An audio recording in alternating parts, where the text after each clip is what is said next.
Good morning student. काल आपण rules of negation हा टॉपिक बघितला होता आणि त्याच्यावरचे सॉल्व एक्झाम्पल पण बघितले होते. आज आपल्याला एक्सरसाइजमधले एक्झाम्पल सॉल्व करायचे आहे. त्याच्यामध्ये तर एक्सरसाइज 1.4. त्यामध्ये फर्स्ट क्वेश्चन आहे आपला, using the rules of negation write the negation of the following with justification. त्याच्यामध्ये फर्स्ट एक्झाम्पल तसे एकूण त्याच्यामध्ये 6, 7, 8 एक्झाम्पल तुम्हाला दिलेले आहेत. त्यातले मी तुम्हाला 4-5 सॉल्व करून दाखवते, बाकीचे तुम्ही सॉल्व करायचे. त्यातून फर्स्ट एक्झाम्पल काय आपलं की निगेशन क्यू देन पी. त्याचं सोल्युशन खाली आहे बघा. सोल्युशनमध्ये फर्स्ट सोल्युशन की निगेशन क्यू देन पीचं निगेशन करायचं आहे. मग निगेशन क्यू देन पी ही टर्म आपण ब्रॅकेटमध्ये घातली आणि त्याच्या बाहेर निगेशन. मग आता इथे पी देन क्यू निगेशनचा फॉर्म्युला वापरायचा, म्हणजे निगेशन ऑफ इम्प्लिकेशनचा रूल वापरायचा आहे. मग पी देन क्यूचं निगेशन काय असतं, पी अँड निगेशन क्यू. पण इथे पीच्या ठिकाणी निगेशन क्यू आहे आणि क्यूच्या ठिकाणी पी आहे, म्हणून काय येणार मग negation Q and negation P. त्यात सेकंड एक्झाम्पल काय आहे तुमचं, पी अँड निगेशन क्यू. म्हणजे आपल्याला पी अँड निगेशन क्यूचं निगेशन करायचं आहे, म्हणून P and negation Q he term आपण ब्रॅकेटमध्ये घातली आणि त्याच्या बाहेर निगेशनचा सिम्बॉल दिला. मग आता इथे अँड म्हणजे कंजंक्शनचा रूल वापरायचा आहे, निगेशन ऑफ कंजंक्शन वापरायचं आहे. तुम्हाला माहिती आहे की पी अँड क्यूचं निगेशन काय असतं, पी निगेशन पी और निगेशन क्यू असतं. इथे पीच्या ठिकाणी पीच आहे, परंतु क्यूच्या ठिकाणी काय आहे की निगेशन क्यू, म्हणून काय येणार मग निगेशन पी और निगेशन ऑफ निगेशन क्यू. म्हणजेच काय झालं मग ते निगेशन पी और negation of negation Q means it self, म्हणजेच तो काय आला क्यू, म्हणजेच काय आलं ते निगेशन पी और क्यू.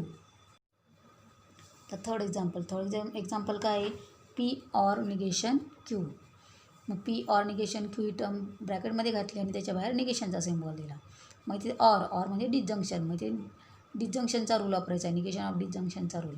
मग तो काय असतो, पी और क्यूचं निगेशन काय असतं, negation P and negation Q. इथे पीच्या ठिकाणी पीच आहे, परंतु परत क्यूच्या ठिकाणी काय आहे निगेशन क्यू, म्हणून ते काय येणार negation P and negation of negation q. म्हणजेच काय झालं ते निगेशन पी अँड क्यू. नंतर त्यात फोर्थ एक्झाम्पल काय बघा, ब्रॅकेटमध्ये पी और निगेशन क्यू अँड आर. या पूर्ण ब्रॅकेटचं, या पूर्ण टर्मचं आपल्याला निगेशन करायचं आहे, म्हणून ही पूर्ण टर्म आपण इथे आता स्क्वेअर ब्रॅकेटमध्ये घातली आणि त्याच्या बाहेर निगेशनचा सिम्बॉल दिला. आता पहिल्यांदा ब्रॅकेट अँड आर, अँड आलेला आहे, मग अँड म्हणजे कंजंक्शन, म्हणजे कंजंक्शनचा रूल वापरायचा आहे, निगेशन ऑफ कंजंक्शन.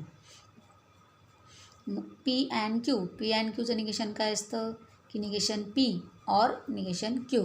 मग ते पी म्हणजे पूर्ण ब्रॅकेट आपल्या मनातल्या मनात धरायचा. अगोदर या पूर्ण ब्रॅकेटचं निगेशन ऑफ पी और निगेशन क्यू, अँडचा झाला और आणि आरचं निगेशन ऑफ आर. आणि आता खालच्या स्टेपला या ब्रॅकेटचं निगेशन करायचं आहे, बरोबर. निगेशन ऑफ पी और निगेशन क्यू, और म्हणजे डिसजंक्शनचा रूल वापरायचा आहे.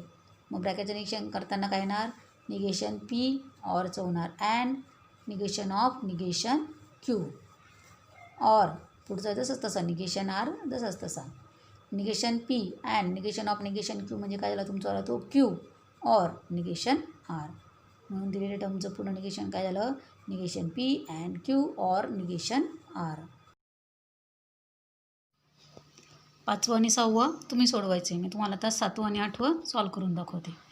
द निगेशन ऑफ पी और negation Q then P and negation q. मग या पूर्ण स्टेटमेंटचं आपल्याला निगेशन करायचं आहे, म्हणून ते पूर्ण स्टेटमेंट आपण अगोदर स्क्वेअर ब्रॅकेटमध्ये घातलं आणि त्याच्या बाहेर निगेशनचा सिम्बॉल दिला. मग आपल्याला माहिती आहे की पी देन क्यूचं निगेशन काय असतं की पी अँड निगेशन क्यू. मग त्याच्यामध्ये पहिला ब्रॅकेट म्हणजे पी समजायचा आणि सेकंड ब्रॅकेट म्हणजे क्यू समजायचा. मग पी जसंच तसं आहे, म्हणून पहिल्या ब्रॅकेट जसंच तसा पी और निगेशन क्यू अँड दुसऱ्या टर्मचं निगेशन असतं, म्हणून दुसऱ्या ब्रॅकेटचं negation of P and negation q. म्हणजे इथे आपण काय वापरलं, इम्प्लिकेशनचा रूल वापरला, निगेशन ऑफ इम्प्लिकेशन. पहिला ब्रॅकेट जसंच तसा पी और निगेशन क्यू अँड, आणि मग आता त्या ब्रॅकेटचं निगेशन करायचं आहे पी अँड निगेशन क्यूचं. ते काय होणार निगेशन पी अँडचं होणार और negation of negation q, p और negation Q and negation p और negation of negation q is q. नंतर 8th एक्झाम्पल ते काय आहे, the negation of negation p और निगेशन क्यू और पी अँड निगेशन क्यू. त्याचं निगेशन करण्यासाठी आपण तो पूर्ण टर्म स्क्वेअर ब्रॅकेटमध्ये घातली त्याच्या बाहेर निगेशनचा सिम्बॉल इज इक्वल टू काय असणार आहे की इथे आता ऑर 2 ब्रॅकेट आहे आणि त्याच्यामध्ये कोणतं सिम्बॉल आहे ऑर आणि मग ऑरचं निगेशन आपल्याला माहिती आहे पी ऑर क्यू म्हणजे डिसजंक्शन. डिसजंक्शनचं निगेशन काय असतं negation P and negation q म्हणजेच काय येणार मग पहिल्या ब्रॅकेटचं negation of negation P or negation Q and negation of P and negation Q. आता पहिल्या ब्रॅकेटचं निगेशन करायचं आपल्याला ते काय होणार negation of negation P and negation of negation Q and second ब्रॅकेटचं निगेशन करण्यासाठी negation P or negation of negation Q. आता पहिल्या ब्रॅकेटमध्ये पहिल्या स्क्वेअर ब्रॅकेटमध्ये निगेशन ऑफ निगेशन पी काय होणार तुमचं आलं P and negation of negation Q काय होणार तुमचं आलं Q and negation P or परत निगेशन ऑफ निगेशन क्यू काय होणार क्यू म्हणजेच काय आपल्या शेवटी P and Q and negation P or Q. तर नेक्स्ट क्वेश्चन काय आपला rewrite the following statement without using if then. मग आता आपल्याला दिलेलं स्टेटमेंट हे इफ देनच्या फॉर्ममध्ये असणार आहे आणि मग आपल्याला त्यातलं इफ देन हा रिमूव्ह करायचा आहे. मग त्यामध्ये फर्स्ट एक्झाम्पल काय आहे if a man is a जज देन ही इज ऑनेस्ट. त्याचं सोल्युशन बघा खाली. आता दिलेल्या स्टेटमेंटचा सिम्बॉलिक फॉर्म काय झाला पी देन क्यू. मग आपल्याला फॉर्म्युला माहिती आहे की पी देन क्यू म्हणजेच काय इम्पॉर्टंट रूल्समध्ये आपण बघितलं आहे पी देन क्यू म्हणजेच काय की निगेशन पी ऑर क्यू. मग हे स्टेटमेंट आपल्याला फक्त आता वर्बल फॉर्ममध्ये करायचं आहे. मग if a man is a जज देन ही इज ऑनेस्ट. मग पहिल्याचं निगेशन करायचं आहे. तुम्ही ते दोघं स्टेटमेंट मानून घेतले तरी चालतील. 2 स्टेटमेंट काय असणार आहे पी पहिलं स्टेटमेंट काय असणार आहे अ मॅन इज अ जज आणि सेकंड स्टेटमेंट काय असणार आहे ही इज ऑनेस्ट. मग आपल्याला पहिल्याचं निगेशन करायचं आहे म्हणजे पीचं निगेशन. मग ते काय होणार तुमचं a man is not a जज ऑर क्यूजच असतात ऑर ही इज ऑनेस्ट. नंतर सेकंड एक्झाम्पल काय आहे if 2 is a rational number then root of 2 is irrational number. तुम्ही 2 स्टेटमेंट मानून घेतले तरी चालतील. आपण वरती सॉल्व एक्झाम्पलमध्ये सेपरेट स्टेटमेंट मानून घेतलेले आहे. तसं मांडलं तरी चालते किंवा डायरेक्ट लिहिलं तरी चालते कारण हा क्वेश्चन तुमचा 1 मार्क्सला विचारला जाऊ शकतो. मग पहिलं स्टेटमेंट काय आहे पी मानणार. पी काय तुमचा पी म्हणजे पहिलं सेंटेन्स हे इफ नंतर असतं आणि सेकंड स्टेटमेंट हे देन नंतर असतं. मग इफ नंतर कोणतं स्टेटमेंट आहे 2 इज अ रॅशनल नंबर आणि देन नंतर कोणतं स्टेटमेंट आहे root of 2 is a irrational number. मग आता आपल्याला पी देन क्यूचं फॉर्म्युला काय आपला की निगेशन पी ऑर क्यू. मग पीचं निगेशन करायचं म्हणजे पहिल्या स्टेटमेंटचं. मग ते काय येणार 2 is not a rational number or क्यूचं तसं ठेवायचा root of 2 is irrational number. आता थर्ड क्वेश्चन सेकंड क्वेश्चनमधलं थर्ड एक्झाम्पल तुम्ही सॉल्व करायचं आहे. आता मी थर्ड क्वेश्चन घेते. थर्ड क्वेश्चन काय तुमचा without using truth tables prove the following.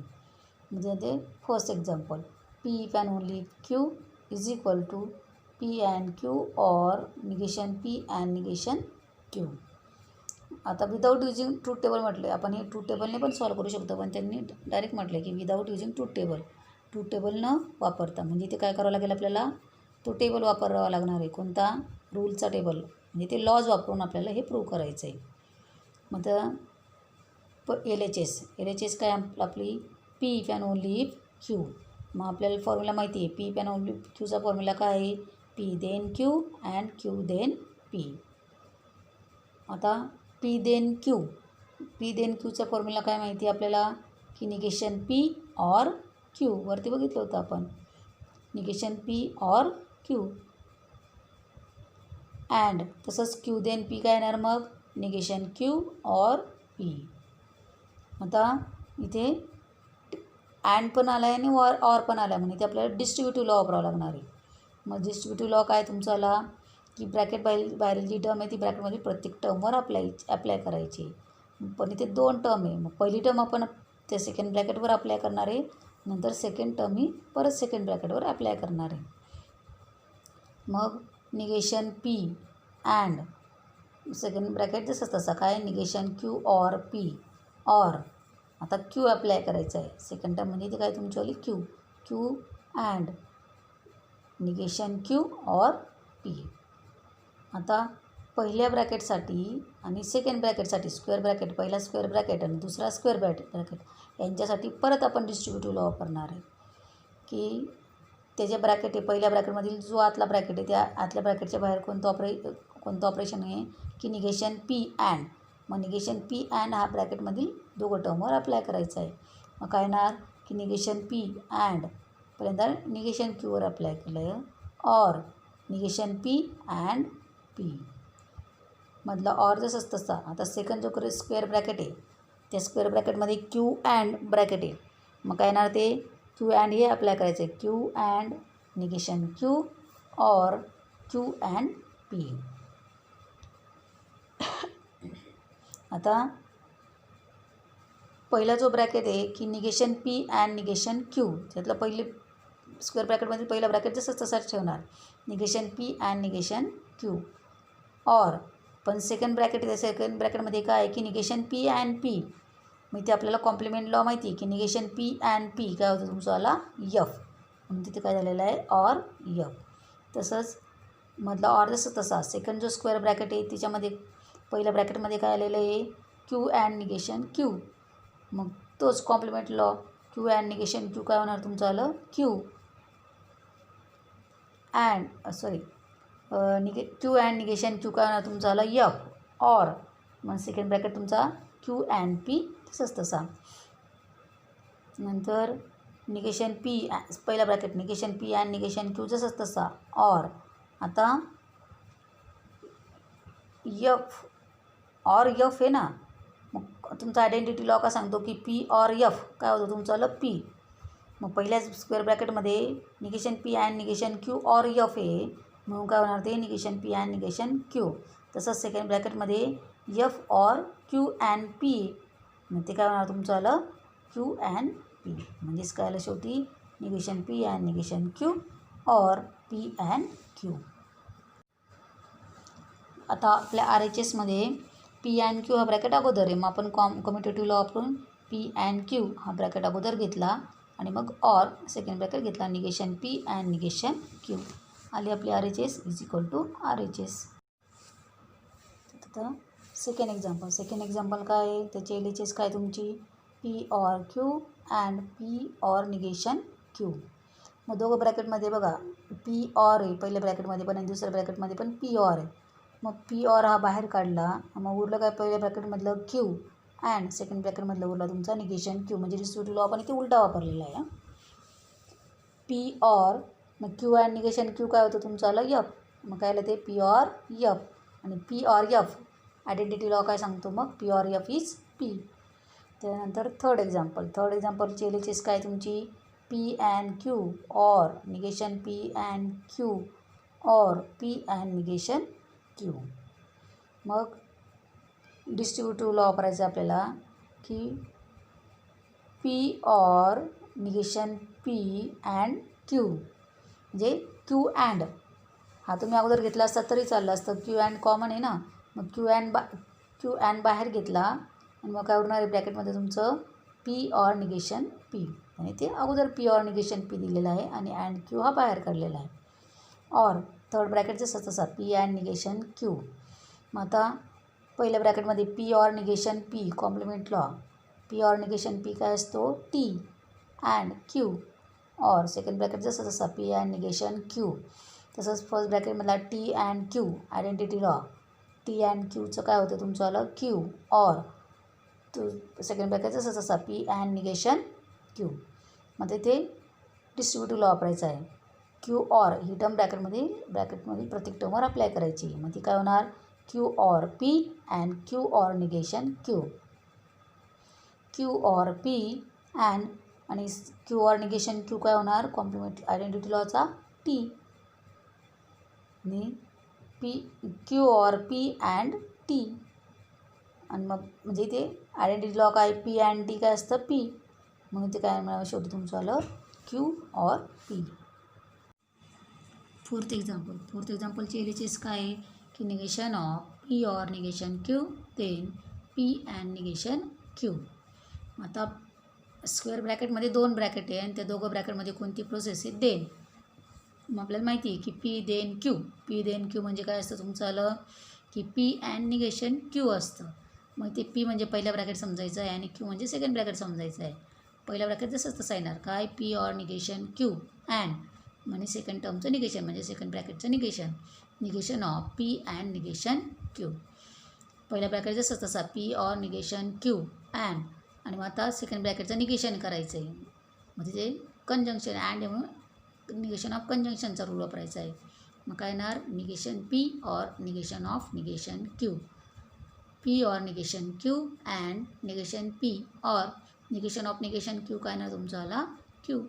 शेवटी लास्ट काय आलं तुमचं आलं p or negation Q and negation P or q. आली का आपली RHS is equal to RHS. आणि आता हे सगळं तुम्ही व्यवस्थित लिहून घ्या. सगळे एक्झाम्पल व्यवस्थित सॉल्व करा. तुम्हाला बाजूला तिथे कोणता रूल वापरला आहे ते सुद्धा दिलेलं आहे. इथे नाही जर समजलं तर तो रूल बघायचा कसा दिलेला आहे आणि त्याचनुसार बघायचं आणि लिहायचं. ओके.